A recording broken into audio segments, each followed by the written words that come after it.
Yeah, welcome to another lesson. I'm Brett Papa, and today is a bunch of stuff. It's like an update, but it's also a sale, which, was awesome. That's how I make my living. Biggest sale ever, Caged. It's got to do with this lesson. I'm going to give you a little teaser on why you should know the CAGED system, because honestly, for me personally, and a lot of other people that have bought this course, it has been the mind-opening, moment for us all. So I just want to share that with you down below. Make sure you, it's only up till Wednesday. So check that out if you're interested in really going deep with the CAGED system.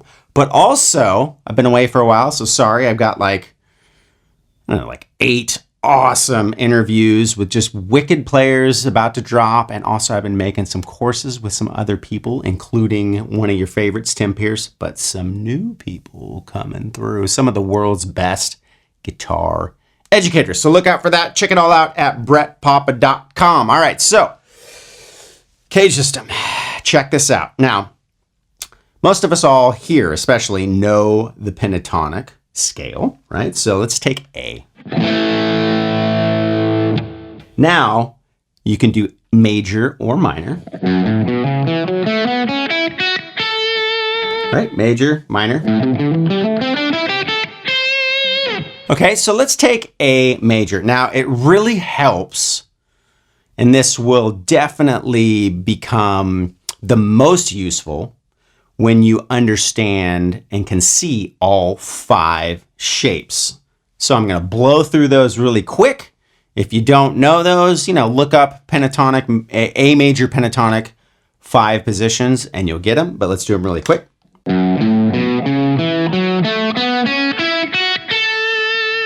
Next, position 2. Some people call this position 1. I just, I think like a minor person. So when I see position 1 in minor, I just, think that. But there's controversy out there. My mind, that's position 1. It's a shape. Okay, so position 2 would be 5, 7, 4, 7, 4, 7, 4, 6, 5, 7, 5, 7. Okay, so next one is going to be 7, 9 on the first 3 strings. Then it's going to go 6, 9, 7, 10, 7, 9. Right, so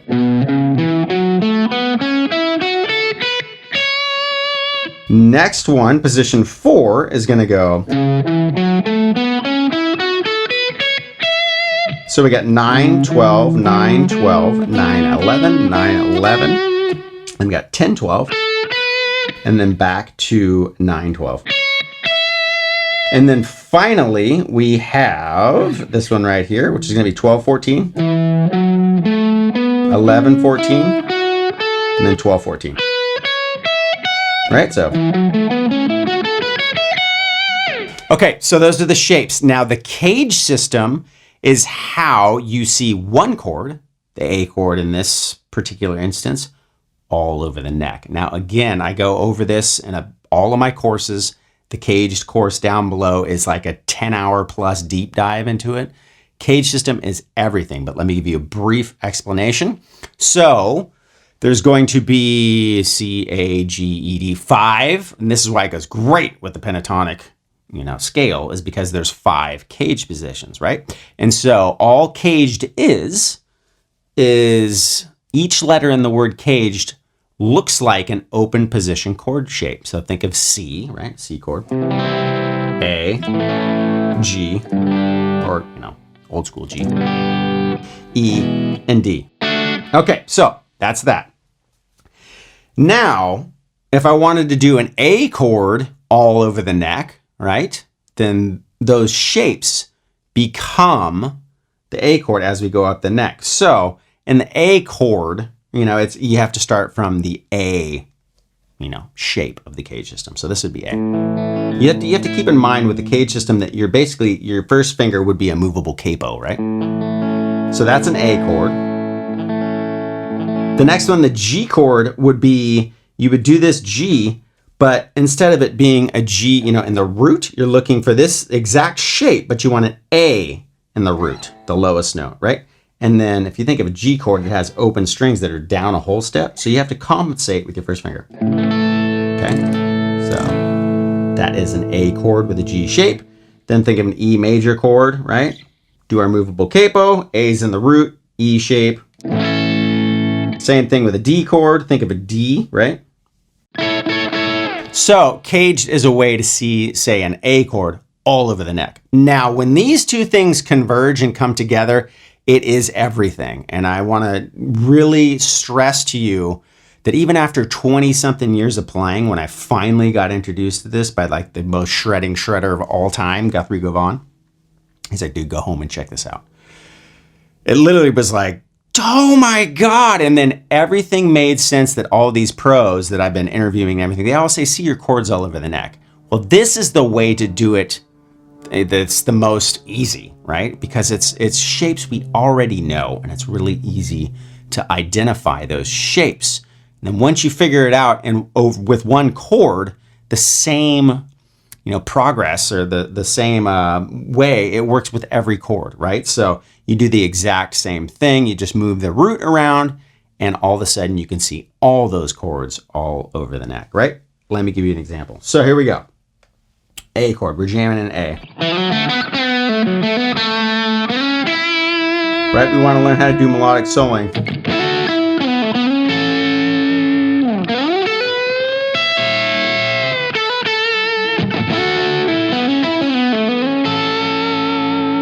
Right, now that's all really melodic soloing.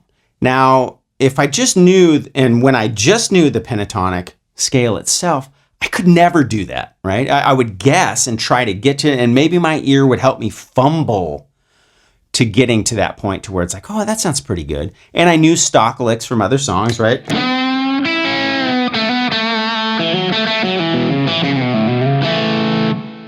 But I could never do that on call, and when writing a solo, I could never really do that. It was just guesswork, right? So check this out. If I'm using the CAGED system, position 1, my A chord is right here.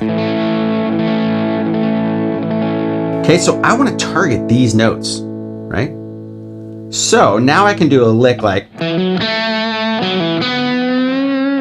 right?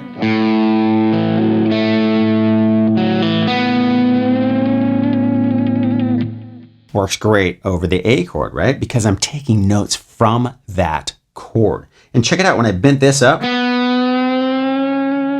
I'm using 2 of the CAGED shapes. Now I'm using this for my licks down here.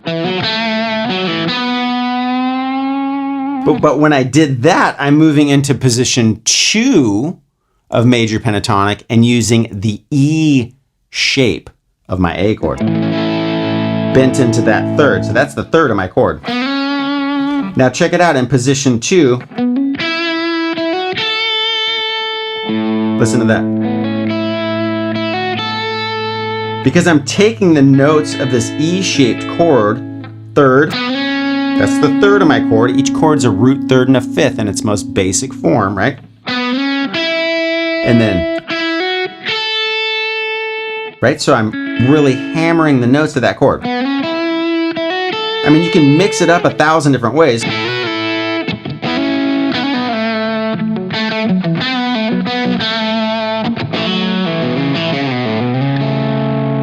Okay, so I've used 2 of those shapes to get all those killer licks that I know 100% are going to work over an A chord, because it's the notes of the chord, literally. Okay, so A shape, E shape, position 1,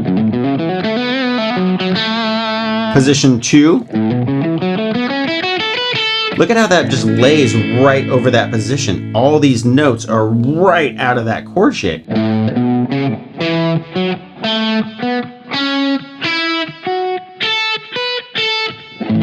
So you can't go wrong.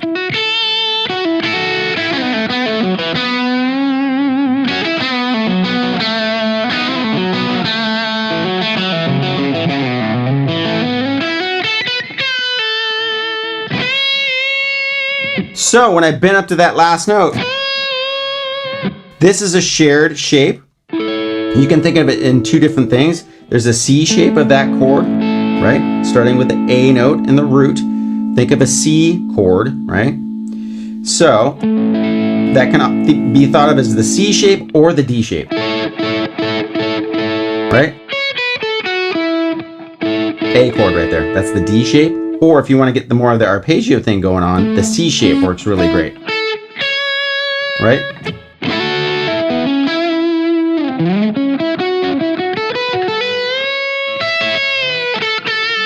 And it's all playing off these notes, right? Right. D shape, right? Let me get meant to hit the A string. Here we go.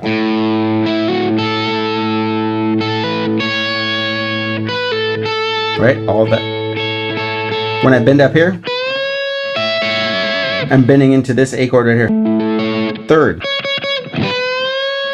Grabbing the fifth, right? Because that A chord would look like, well, I can't fit all my fingers in there, but you know how that A chord, the traditional A chord, if I did it here, has the E in it too, right? So.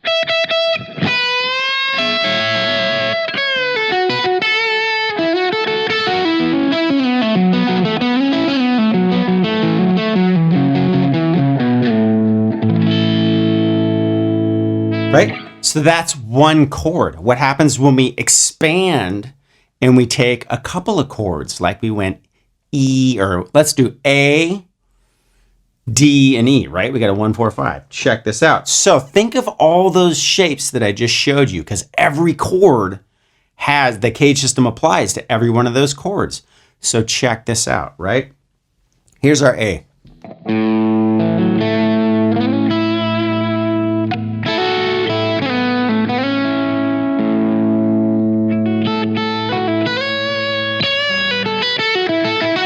Here comes my D.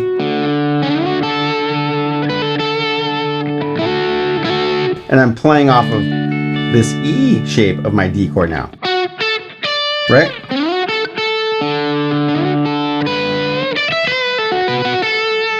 And then I can go back to my A, right? And I'm using the C shape.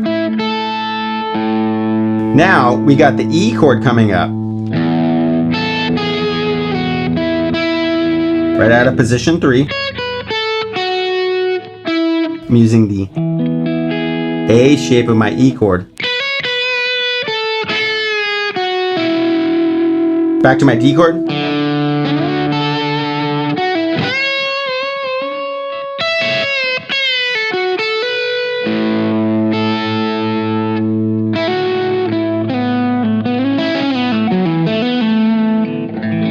Right, so here's my A.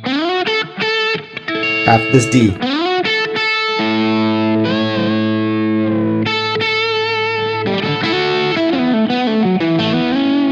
That,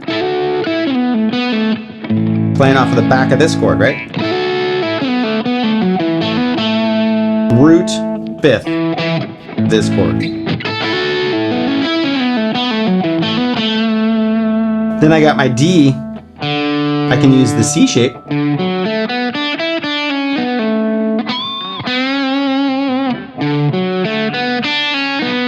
I'm playing out of position 1, but I know I have a D chord with a C shape right here.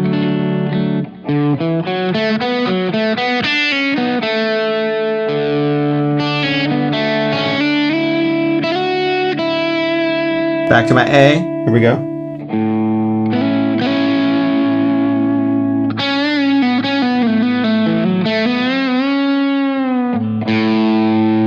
E. I'm going to use the D shape of my E chord. D. Right out of this shape.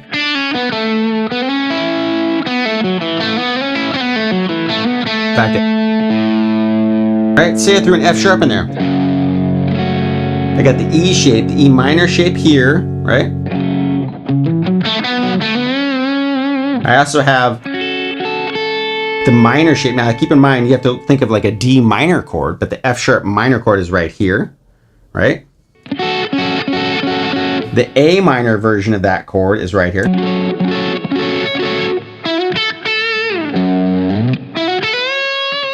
Bending into it. right? Now I'm going to D. So I went from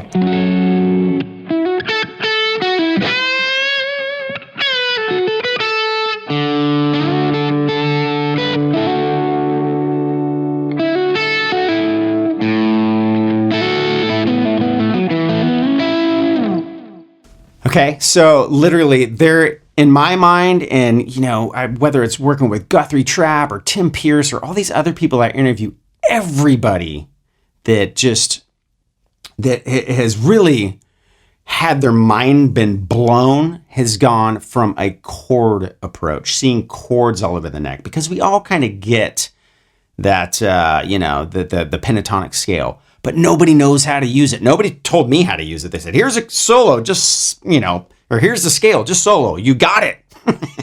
I'm like, well, kinda, like, how do I use it? You see the chords inside that scale. That gets you the melodic keys to heaven, to lick holla, just yes, because that's how you solo melodically. You play over the changes, right? Everyone says solo over the chord changes. That's how you do it. It's amazing. I swear to goodness, it blew my mind. And I've never looked back. And every time I interview one of these just amazing players, almost unanimously, they all say they use that exact same approach. So try it out. Check down below. Until Wednesday at midnight, the course is drastically on sale. Plus, you get 2 courses free and the soloing section of 4 other courses. So I've never done this. This was actually a mistake on my part. I accidentally did a boo-boo. So you benefit. Check it out for sure. Down below. It's at brettpapa.com. I'll leave all the links. You guys are freaking awesome. Thank you for the continued support. Lots of awesome videos and interviews coming your way soon. I'll catch you next time.